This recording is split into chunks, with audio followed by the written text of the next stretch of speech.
ലോക പോലീസുകാരനായി ചമഞ്ഞ് ഇറാനെ വിരട്ടാൻ നോക്കിയ ട്രംപിന്റെ അഹങ്കാരത്തിന് ഇറാൻ നൽകിയ എട്ടിന്റെ പണിയാണിത്.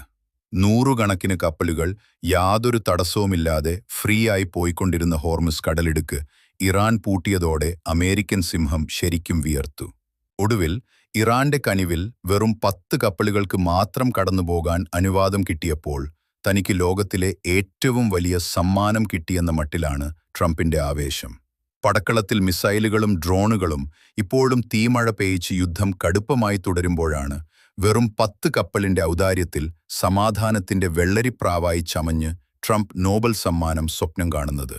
48 മണിക്കൂറിനുള്ളിൽ ഇറാന്റെ ഊർജ്ജ നിലയങ്ങൾ ചാരമാക്കുമെന്ന് വീരവാദം മുഴക്കിയവർ ഇപ്പോൾ ഇറാന്റെ 10 കപ്പൽ പിച്ച കിട്ടിയപ്പോൾ അത് വലിയ കാര്യമായി ആഘോഷിക്കുന്നത് കാണുമ്പോൾ ലോകം ചിരിക്കുകയാണ്. ചുരുക്കത്തിൽ തോക്കിൻ വിണയിൽ വിരട്ടാൻ വന്ന ലോക പോലീസിനെ കൊണ്ടുതന്നെ സ്വന്തം ഔദാര്യത്തെ പുകഴ്ത്തിച്ച ഇറാന്റെ ആ നയതന്ത്ര ബുദ്ധി സമ്മതിക്കാതെ വയ്യ.